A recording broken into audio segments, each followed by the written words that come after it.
하루 3분의 말씀 묵상을 통해 당신의 삶의 기적을 체험하세요.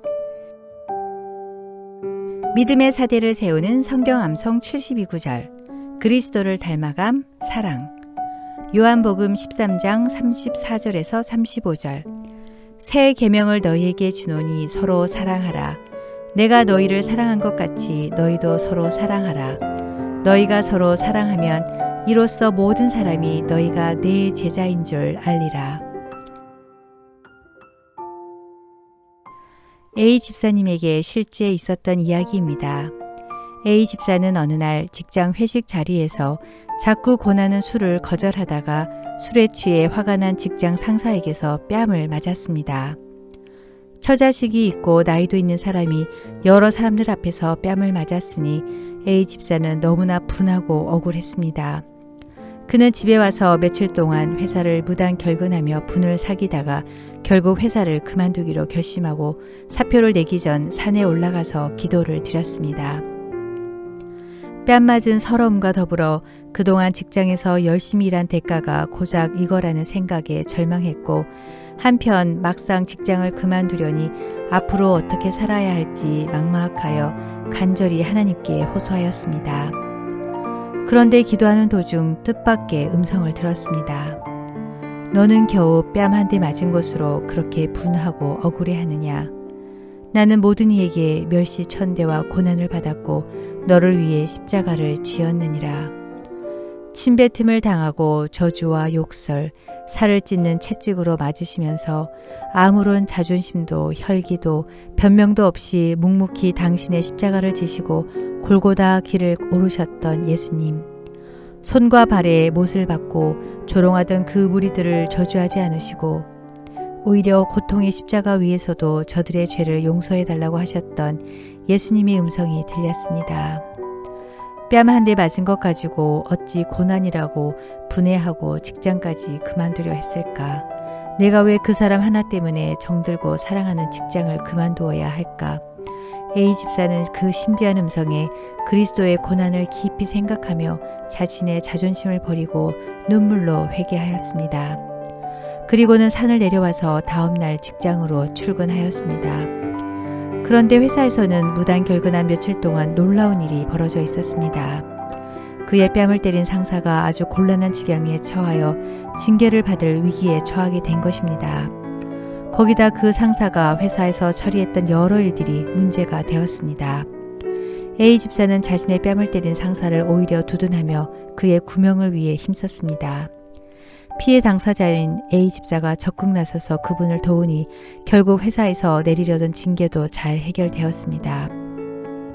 술을 마시지 않는다고 술김에 뺨을 때렸던 그 상사는 A 집사의 이해하지 못할 관용과 사랑에 감동되어 복음을 받아들이고 그리스도인이 되었습니다. 그는 현재 직장 선교회의 한 지부 리더가 되어 열심으로 다른 사람들에게 복음을 전하는 전도자가 되었습니다. A 집사가 자신의 뺨을 때린 그 상사를 용서하고 돕기까지 한 것은 무엇 때문이었을까요? 바로 예수님의 십자가의 사랑을 깊이 깨달았기 때문입니다. 예수님은 제자들의 발을 씻기고 난 뒤 제자들에게 새 계명을 주셨습니다. 새 계명을 너희에게 주노니 서로 사랑하라. 내가 너희를 사랑한 것 같이 너희도 서로 사랑하라. 너희가 서로 사랑하면 이로써 모든 사람이 너희가 내 제자인 줄 알리라. 요한복음 13장 34절 35절 말씀입니다. 이 세상에 예수님의 사랑을 받지 않아도 될 만큼 완전한 사람은 없습니다.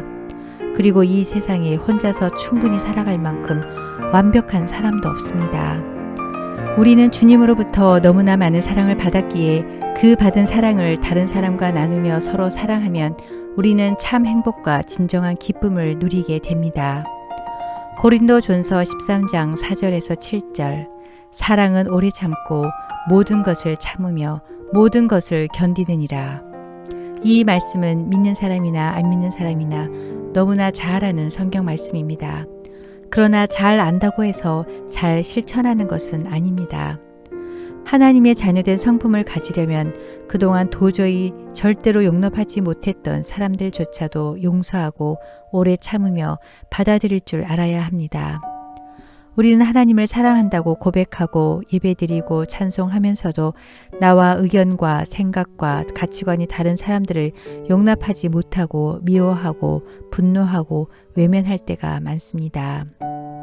특히 나에게 모진 말을 한 사람, 나를 무시하고 나의 인격을 모독한 사람, 나에게 손해를 끼치고 배신한 사람, 나를 정신적으로 힘들게 하고 아픈 상처를 준 사람, 이런 사람들까지 사랑하기는 정말 쉽지 않습니다.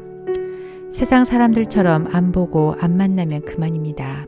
그러나 성경은 그런 사람조차도 그럼에도 불구하고 인내하며 사랑하라고 말씀합니다. 사랑은 낭만적이고 아름답지만 잘 유지하려면 오랫동안 참고 인내하고 기다리고 견뎌야 합니다. 우리는 왜 오래 참아야 할까요? 그 사람을 사랑의 대상으로 나와 관계 맺어 주신 분이 바로 하나님이시기 때문입니다. 하나님께서 바로 그 사람을 내 곁에 두셨습니다. 그 사람을 진심으로 사랑하도록 나를 훈련시키시며 기다려주시고 참아주시고 나를 더 사랑해주고 계십니다. 그러나 사탄은 오늘도 참고 견디지 못하게 하면서 그 사람을 사랑하지 못하게 미운 감정이 자라게 합니다. 우리가 모든 것을 참고 덮어주는 것은 상대가 허물이 없어서가 아니라 상대의 허물에 지배당하지 않고 그 사람이 바르게 서도록 도와주고 기도해 주기 위함입니다. 눈에 보이지 않는 하나님을 사랑한다고 하면서 눈에 보이는 형제를 사랑하지 못하면 그 사랑은 거짓입니다. 사랑은 따뜻한 말과 마음뿐 아니라 주머니 속에 내 돈을 나누어야 하고 바쁜 나의 시간을 쪼개어줘야 합니다. 아낌없이 주는 사랑을 할 때 막힌 담이 무너지고 꼬인 오해들이 풀립니다. 우리 모두 사랑을 서로 표현하고 사랑의 모습으로 인내하며 사랑을 실천하는 세상의 빛과 같은 그리스도인이 되시기를 기도합니다. 사랑의 근원이신 하나님 아버지, 사랑은 오래 참고 견디는 동사임을 다시 한번 깨닫게 하시니 감사합니다. 하나님의 사랑 안에 거하여 모든 것을 품고 아낌없이 주는 사랑의 능력을 허락하시고 제 삶 속에서 사랑의 열매가 풍성하게 열리게 하옵소서. 제 마음속에 있는 미움과 편견을 벗기고 인내와 관용과 배려의 마음으로 다른 사람을 사랑하게 하시고 다양성을 존중하며 그 사람의 약함과 실수에 대해 비난하기보다는 이해하고 사랑하고 기도하게 하소서. 예수님의 이름으로 기도드립니다. 아멘.